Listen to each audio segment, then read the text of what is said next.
Good evening, my friends. Today, I want you to enjoy a laugh with me. This story in the Bible is hilarious if you really think about it. I don't know. Maybe it's not hilarious. Maybe I'm just demented in my mind. But First Samuel 18. This story. I'm just gonna kind of gloss over it. But Saul basically, he's starting to get jealous of David, and then he says that he's going to give David his daughter whenever he defeats Goliath, and um, and then he doesn't take the first daughter to wife, um, and then Saul realizes that Michal likes David, and then he thinks to himself, "Hey, I'm gonna give Michal in marriage to David," and then he comes up with this plan. Then Saul tells his men to tell David, "Hey, you should marry the king's son-in-law," because Saul knew that David would say something like this. So when Saul's men said these things to David, he replied, "How can a poor man from a humble family afford the bride price for the daughter of a king?" When Saul's men reported this back to the king, he told them, "Tell David that all I want for the bride is 100 Philistine foreskins. Vengeance on my enemies is all I really want." But what Saul had in mind was that David would be killed in the fight. David was delighted to accept the offer.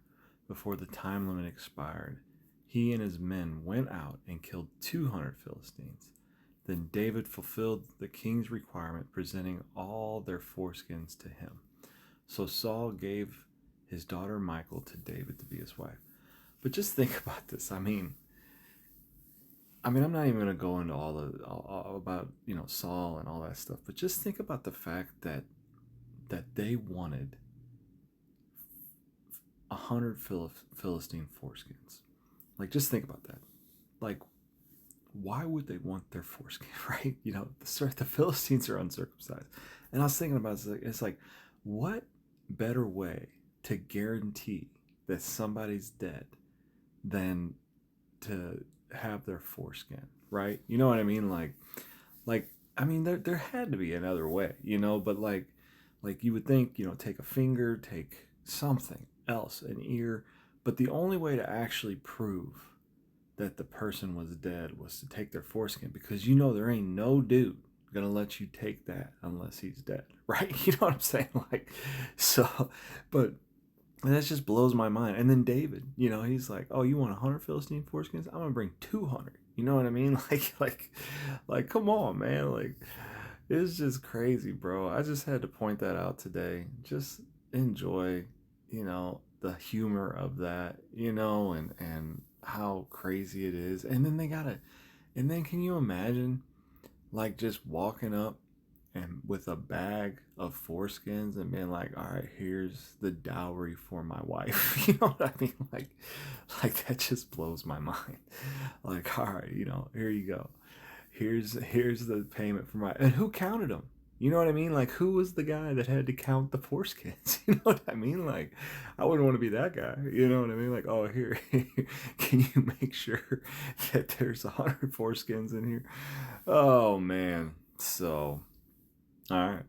Well, have a good night.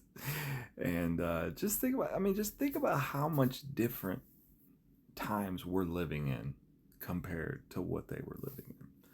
Like, the mindset, like we can't even comprehend, like, they were just on a whole nother level of, like, Viking. You know what I mean? Like, straight Vikings, like we are so spoiled, and I don't know, what we are, but we're not like getting foreskins for proof of payment, I'll tell you that. So I can't even imagine. So, all right, I'm done.